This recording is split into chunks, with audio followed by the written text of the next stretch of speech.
In the early hours of July 17, 2014, the red sandstone cliffs of southern Utah were already radiating heat, even though the sun had barely risen above the horizon. The air smelled of dust and dry sage, and the narrow road leading into the San Rafael swell was empty, except for a single parked SUV at a primitive campsite marked only by a weathered wooden post and a faded symbol carved into stone. This was the last place where 26-year-old Hannah Cole was seen as herself. Hannah had arrived in Utah 3 days earlier, driving alone from Fort Collins, Colorado. According to phone records later obtained by investigators, she had told her mother she needed a few quiet days away from everything. She had recently quit her job as a physical therapy assistant, ended a long-term relationship, and spoken often about feeling like her life was moving forward without her consent. Camping, especially in remote places, had always been her way of regaining control. On the morning of July 17, Hannah sent a final text message at 6:41 a.m. "Camp is beautiful. No signal after this. I'll check in when I come back out." She never did. When Hannah failed to show up for work the following Monday, her absence was not immediately alarming. Friends assumed she had extended her trip. Her mother, Diane Cole, waited 2 more days before calling Hannah's phone repeatedly, listening each time as the calls went straight to voicemail. On July 23, Diane contacted the Emery County Sheriff's Office and reported her daughter missing. Deputies located Hannah's silver Subaru Forester later that afternoon, parked exactly where it had been left 6 days earlier. The vehicle was locked. Inside, they found her wallet, her identification, a half-full water jug, and her phone powered off, battery removed. There were no signs of forced entry, no broken glass, no blood, and no indication of a struggle. Her tent, however, was gone. Search teams arrived at dawn on July 24. Over the next 4 days, more than 60 volunteers combed the surrounding canyons, dry washes, and slot corridors. Helicopters scanned from above, while tracking dogs worked the perimeter of the campsite. The dogs picked up Hannah's scent near the fire ring, followed it down a narrow trail that led toward a sandstone ravine, and then lost it abruptly on exposed rock. According to the initial search report, there were no footprints leaving the area, no disturbed soil, no discarded gear. It was as if Hannah had stood up from her campsite and simply ceased to exist. Sheriff Alan Brewer summarized the situation bluntly during a press briefing. "We have no evidence of an accident, no evidence of foul play, and no indication of where she intended to go next." The terrain itself quickly became the primary suspect. The San Rafael swell is a labyrinth of hidden drop-offs, dry caves, and vertical shafts disguised by shadows. Investigators theorized Hannah may have fallen into a narrow crevice or become disoriented in the heat. But despite extensive searches, no trace of her, alive or dead, was ever found. By August, the active search was suspended. For Hannah's family, the silence that followed was worse than any bad news. Weeks turned into months. Her face appeared on flyers tacked to gas station walls and ranger stations across Utah and Colorado. Online forums speculated wildly: snakebite, flash flooding, cult activity, even voluntary disappearance. None of it brought answers. One detail, however, continued to trouble investigators. Hannah's tent was never recovered, and in a place where even trash left behind can last for decades, its absence suggested one unsettling possibility. Hannah Cole had not simply vanished into the wilderness. She had left it with someone. By early August 2014, the disappearance of Hannah Cole had begun to attract attention beyond Emery County. What initially looked like another tragic wilderness accident was now showing signs of something far more complicated. The absence of a body was not unusual in Utah's backcountry, but the absence of everything else was. Hannah's family arrived in Utah on August 2 and established a temporary base at a motel in Green River. From there, they joined search teams every morning at first light. Diane Cole later told investigators that walking the same trails her daughter might have walked felt like following a ghost who kept stepping just out of sight. The official search radius expanded to 12 miles in all directions. Teams examined slot canyons where a single misstep could lead to a fatal fall, dry riverbeds where flash floods might have erased evidence, and abandoned mining cuts dating back to the early 1900s. Nothing surfaced. No bones. No clothing. No pack straps caught in brush. No boot prints preserved in sand. On August 6, a volunteer reported finding a fire pit several miles from Hannah's campsite, containing partially burned food packaging similar to what she had packed. Hope surged briefly, until investigators confirmed the items were common brands sold at nearly every gas station in the region. The fire pit could not be tied to Hannah with certainty. Her bank accounts remained untouched. Her passport had been left at home. Her car showed no signs of mechanical failure. Cell tower data confirmed her phone had gone silent exactly where it was found, never reconnecting to a network. What disturbed investigators most was the tent. Hannah was an experienced camper. She never left her shelter behind. She never wandered far from camp without water. And yet her tent, along with her sleeping bag and stove, had vanished without a trace. Detective Laura Mendes, who joined the case in late August, noted a troubling pattern while reviewing missing persons files from the region. Over the previous decade, 3 solo campers had disappeared within a 200-mile radius of Hannah's campsite. All were women. All were found eventually, except one. Each case had been quietly closed as accidental deaths, despite thin evidence. Still, without physical proof, authorities could not justify pursuing a criminal angle. By September, the case was reclassified as a presumed wilderness fatality. Search funding was withdrawn. Media coverage faded. Hannah Cole became another name in a database of unresolved disappearances tied to the unforgiving Utah desert. For the Cole family, life split into 2 versions before Hannah vanished and everything that followed. Diane left her job. Hannah's younger sister, Emily, delayed college. Every phone call, every knock at the door carried the same impossible hope. Years passed. By 2016, Hannah's social media profiles had become memorial pages. Friends posted birthday messages to a woman who no longer aged. Her parents marked time by anniversaries of absence. Each summer, Diane returned to Utah alone, walking the same sandstone trails, convinced that the land still held answers it refused to give. Then, in March of 2020, nearly 6 years after Hannah vanished, a quiet report crossed the desk of a records clerk at a county sheriff's office in northern Arizona. The report was routine. A woman in her early 30s had been picked up by state troopers near the Utah-Arizona border. She was barefoot, dehydrated, and confused. She carried no identification and gave only one piece of information when asked her name. She said it slowly, as if testing the words for truth. "My name is Rachel." And she insisted, calmly, firmly, that she had always been Rachel. The call came in at 2:17 a.m. on March 9, 2020, routed through the Arizona Department of Public Safety to the Mohave County Sheriff's Office. A female subject had been found wandering along a service road near the Utah-Arizona border, approximately 8 miles south of the state line. She was barefoot despite the freezing desert night, her clothes torn and mismatched, as if assembled from different decades. She showed clear signs of dehydration but no visible injuries. When Trooper Caleb Hines approached her, she did not run. She did not resist. She stood still under the patrol car's headlights, shielding her eyes from the glare as if unused to bright light. "Can you tell me your name?" he asked. The woman hesitated. "My name is Rachel," she said finally, her voice hoarse but steady. Hines asked for a last name. She shook her head. Asked for a date of birth, another pause, another shake. She knew what objects were. She knew how to speak clearly. She knew where she was in a general sense. But when questioned about her past, her memories dissolved into vague impressions with no timeline, no continuity.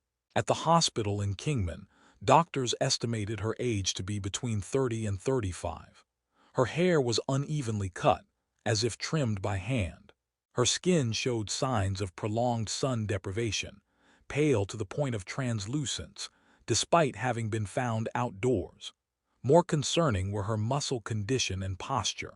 Her legs showed advanced atrophy inconsistent with an active lifestyle, and she walked with short, hesitant steps, favoring her right side. Medical staff initially suspected long-term captivity. Routine intake procedures revealed something else. On her left wrist was a faint scar, circular and evenly shaped, as though from prolonged restraint. On her back were two thin, parallel marks near the shoulder blades, old, healed, and unexplained. When asked how she had come to be in the desert, Rachel's answer was vague. "I followed the road," she said. "I was told not to, but it got too quiet." She refused to elaborate. Her fingerprints returned no matches. Missing persons databases showed no immediate hits. She carried no personal items, no wallet, no phone, no jewelry. The only object in her possession was a small cloth pouch tied to her belt, inside which investigators found a smooth stone carved into the shape of a crescent. Rachel did not know where the stone came from. She insisted it was important, but could not say why. Over the next 2 days, detectives attempted to piece together her story. She displayed signs of dissociation, often drifting mid-sentence, as if listening to something no one else could hear. When left alone, nurses observed her counting footsteps in the hallway, growing visibly distressed if routines changed.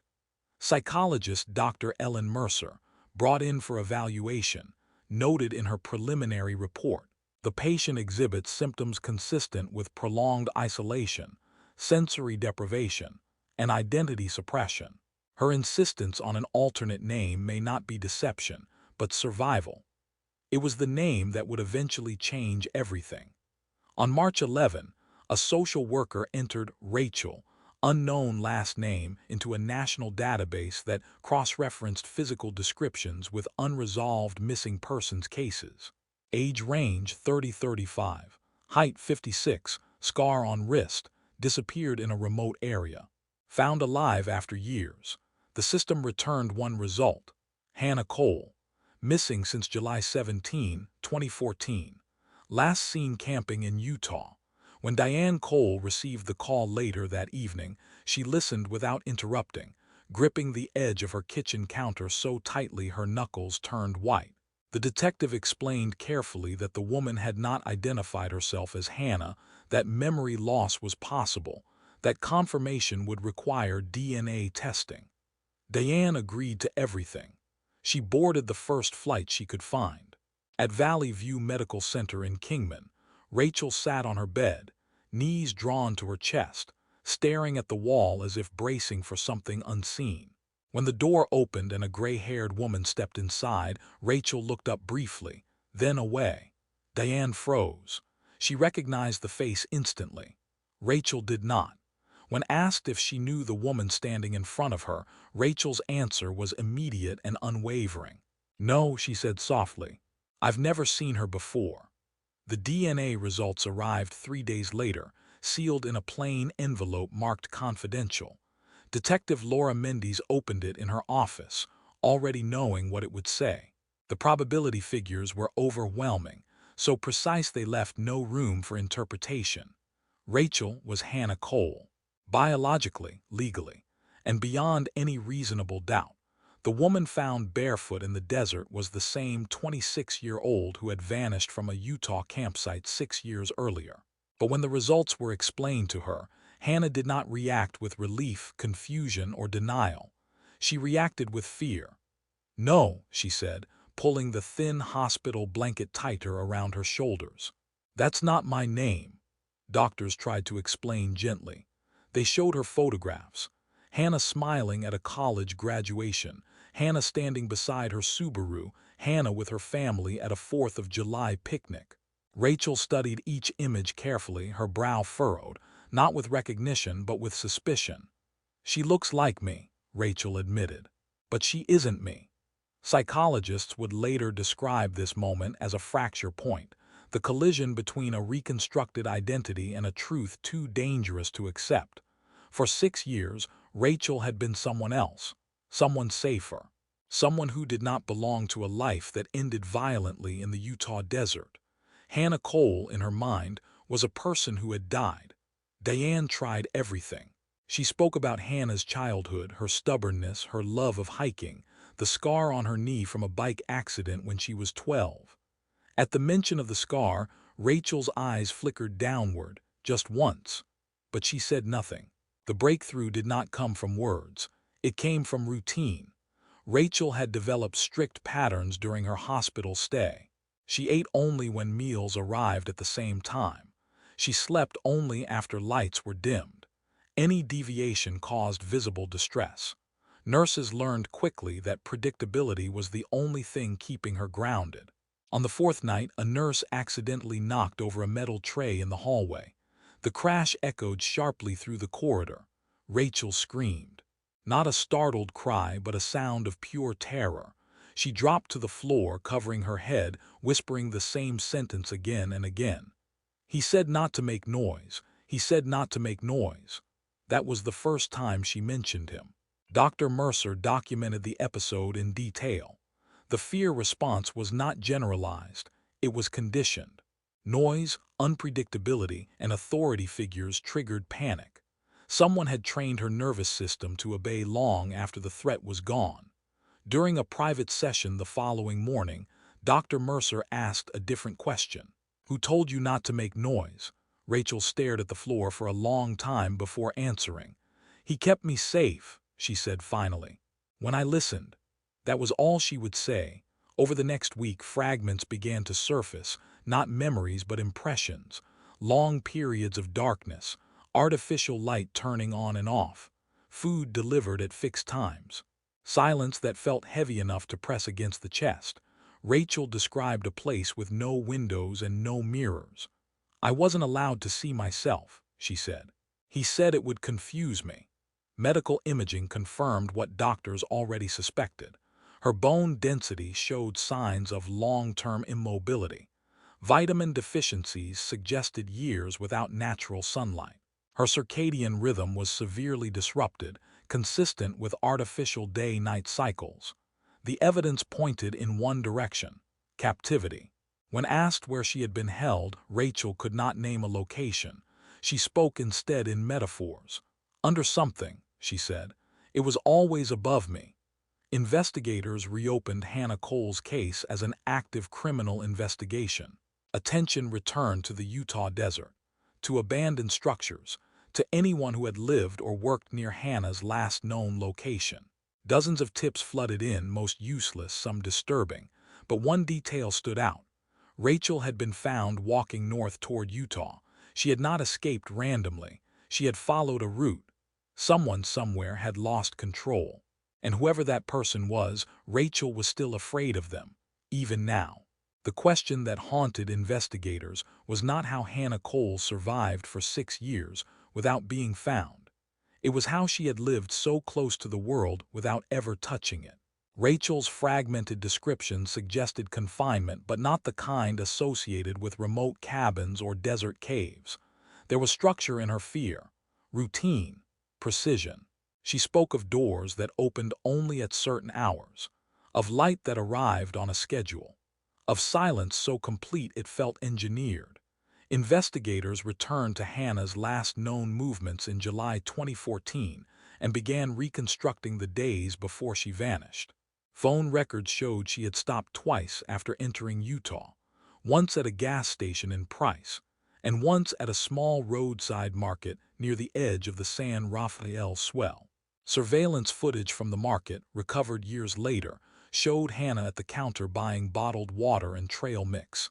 At the edge of the frame, barely visible, stood a man waiting behind her. He paid in cash. He left seconds after she did. The footage was too degraded to identify his face, but detectives noticed something else. The man wore a jacket despite the heat, and on his wrist, partially hidden beneath the cuff, was a wide leather band, consistent with the type used to conceal restraints or tools. The lead went nowhere at the time. Now it became critical. Detectives widened their scope beyond campsites and trails. They began examining properties within a 40-mile radius, places that could hide a person without attracting attention. Isolated workshops, storage facilities, ranches with private access roads, structures built into terrain. Rachel's therapy sessions intensified. With careful guidance, Dr. Mercer began mapping sensory memories instead of asking direct questions. What did the air smell like? What sounds came from above? What did she hear before food arrived? Rachel described a low mechanical hum, footsteps overhead, sometimes the sound of metal sliding against metal. She said there was a ladder, but she had never climbed it. Said she believed the ceiling was very thick. Ground-penetrating radar teams were brought in quietly, under the guise of environmental surveys. Properties near Hannah's disappearance were scanned discreetly. Weeks passed. Dozens of false positives were ruled out. Then, in early April, a utility company flagged an anomaly. On a privately owned parcel 22 miles east of Hannah's campsite, electrical usage data showed an unusual pattern. Power consumption remained steady year-round, regardless of weather or occupancy. No spikes, no vacations, no outages, just a flat, consistent draw suggestive of equipment running continuously. The property belonged to a man named Caleb Rourke. Rourke, 48, was a maintenance contractor who serviced remote facilities across southern Utah. He lived alone, paid his taxes on time, had no criminal record. Neighbors described him as polite, distant, forgettable. The property itself appeared ordinary from the outside. A modest single-story house, a detached workshop, and a fenced-off section of land backed against a rock formation. Nothing that screamed suspicion. When detectives requested consent to search, Rourke refused. The warrant took 48 hours. On April 19, 2020, officers entered the workshop first. The smell hit them immediately. Stale air, dampness, something metallic beneath it. Tools lined the walls with unnatural order. In the center of the concrete floor was a seam so fine it was nearly invisible, running the length of the back wall. An officer tapped it with his boot. The sound was hollow. When the slab was finally lifted, the truth emerged from the dark.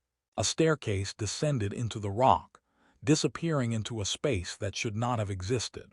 Inside, investigators found a room designed not just to confine, but to erase. Reinforced walls, soundproofing panels, timed lighting, a feeding hatch built into the door.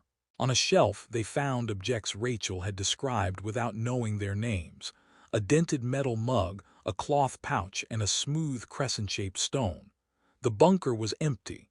Caleb Rourke had vanished. And somewhere in the open desert, a man who knew Hannah Cole only as Rachel was on the move. Caleb Rourke's disappearance triggered the largest manhunt Emery County had seen in decades. Roadblocks were set up along major highways leading out of Utah. Rangers swept canyon roads and remote trailheads. His name and photograph were circulated quietly at first, then aggressively, once the contents of the underground room were cataloged and understood. What investigators found inside the bunker suggested something even more disturbing than long-term captivity. There were no chains, no bloodstains, no visible instruments of physical restraint. Instead, the room was built around control. The door could only be opened from the outside. The lighting system was automated. Food was passed through a narrow slot that could not be reached from within. On the walls were marks, not scratches, but shallow impressions where fingers had pressed repeatedly, as if testing the limits of invisible boundaries. Forensic analysts determined the bunker had been operational for at least 6 years. Exactly 6. In a locked cabinet inside the workshop, detectives found notebooks, meticulously organized, dated, and written in neat block letters. They were not diaries. They were logs. Each page recorded the same categories: light cycle, nutrition, compliance, language. Rachel's name did not appear anywhere. Instead, Rourke referred to her as Subject A.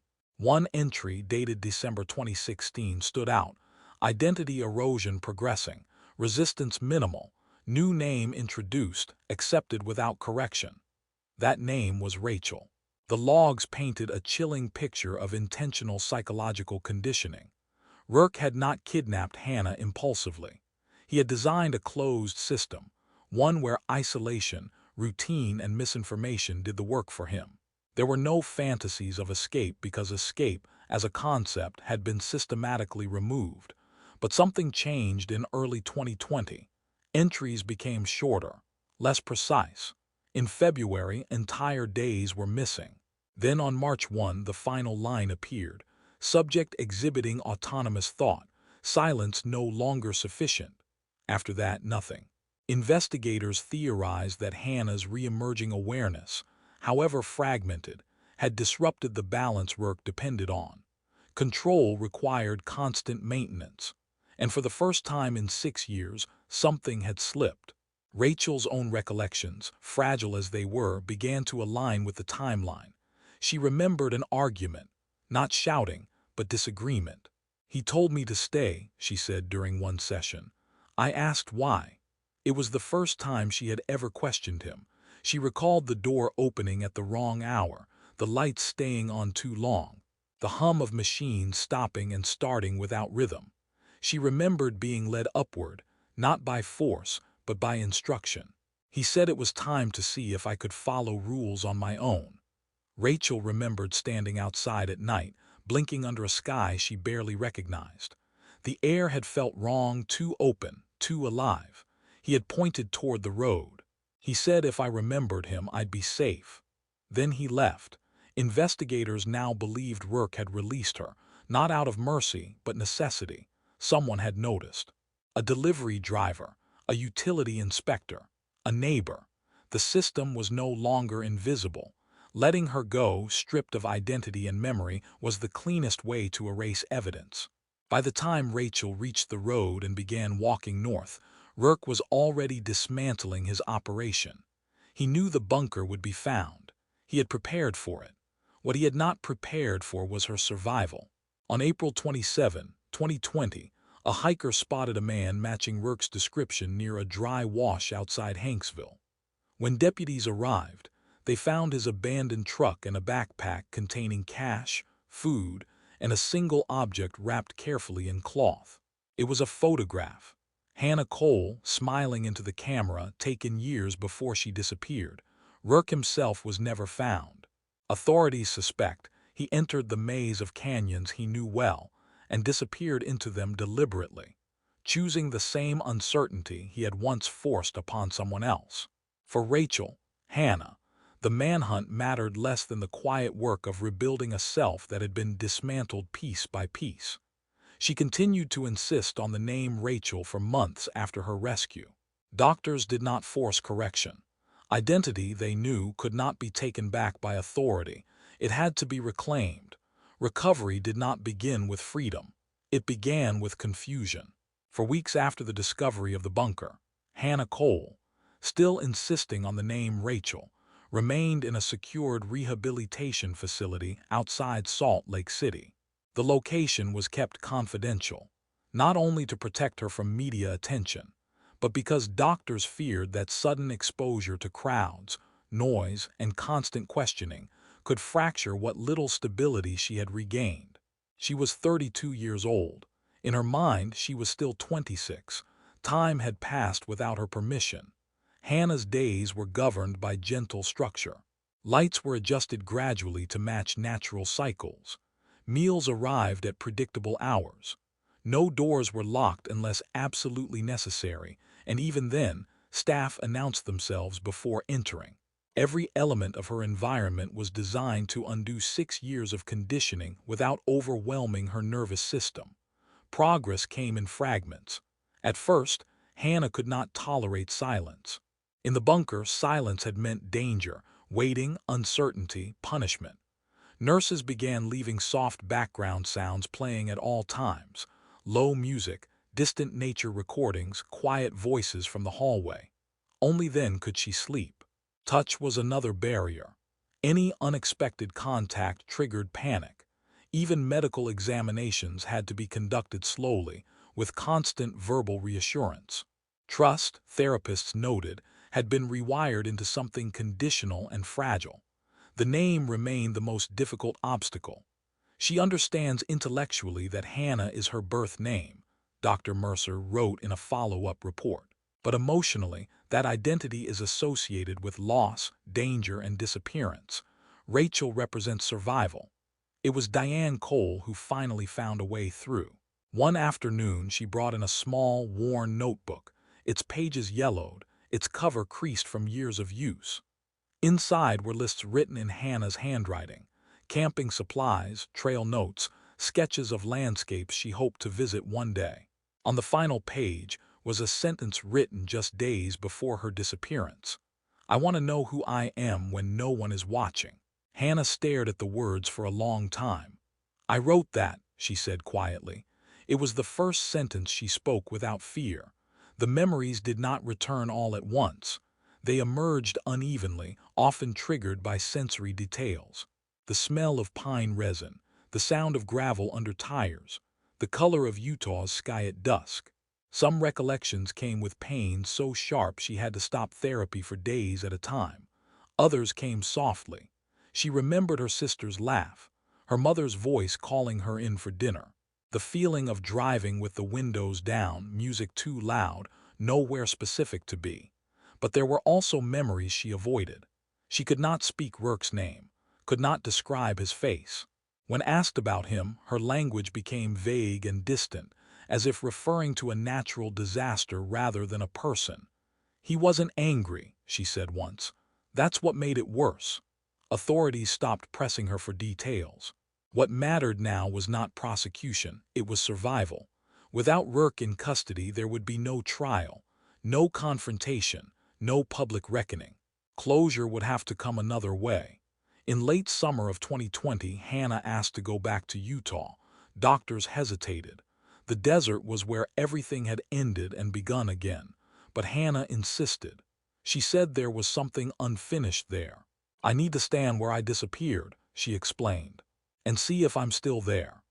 Hannah returned to Utah in October of 2020, 6 years and 3 months after she vanished into its red canyons. The trip was kept private. There were no cameras, no reporters, no official statements. Just Hannah, her mother, her sister, and a single unmarked vehicle winding its way back toward the San Rafael swell. The campsite was still there. The wooden post marking the primitive site had been replaced, but the land itself was unchanged. The same wind moved through the sage. The same cliffs caught the light as the sun lowered toward the horizon. It was quiet in a way Hannah remembered. Not the engineered silence of concrete and machinery, but the living quiet of an open place. She stood where her tent had once been pitched and felt something unfamiliar rise in her chest. Not fear. Grief. Grief for a version of herself who had believed the world was wide and kind. Grief for 6 years that existed only as a blank space in photographs and family stories. Grief for a life that had continued without her while she remained suspended in a room with no mirrors. Hannah knelt and placed a small object on the ground. The crescent-shaped stone. Investigators had returned it to her weeks earlier after confirming it held no evidentiary value. She told no one what it meant to her, only that she needed to bring it back. In the bunker, it had been the one object she was allowed to keep, something neutral, something that belonged to neither captor nor captive. Over time, it had become an anchor, proof that not everything in her world had been chosen for her. She left it there, half buried in sand, and stood up slowly. "I don't want to erase her," Hannah said, her voice steady. "Rachel kept me alive." Her family did not argue. In the months that followed, Hannah made a decision that surprised many. She did not return to her old career. She did not seek interviews or write a memoir. Instead, she enrolled quietly in a counseling program, focusing on trauma recovery and crisis intervention. She wanted to understand what had happened to her, not as a victim, but as a system that had been manipulated and could be rebuilt. Legally, she remained Hannah Cole, but socially, privately, she introduced herself differently. "My name is Hannah," she would say, then pause. "But some people used to call me Rachel." It was not denial, it was integration. Caleb Rourke was never found. Over time, his name faded from headlines and case files, becoming another unresolved disappearance layered atop another. Investigators suspect he died in the desert he knew so well, leaving behind no answers and no confession. For Hannah, the absence of his body was no longer a wound. Power, she had learned, did not end with explanation. It ended with distance. Today, Hannah lives under her own terms. She chooses where she goes. She chooses when doors are open. She chooses what name feels right on any given day. Some mornings she wakes early and watches the sun rise, reminding herself that light no longer arrives on a timer controlled by someone else. 6 years were taken from her, but the rest she reclaimed. And in the vast silence of the Utah desert, where one woman disappeared and another was born, Hannah Cole finally learned that survival was not the end of her story. It was the beginning.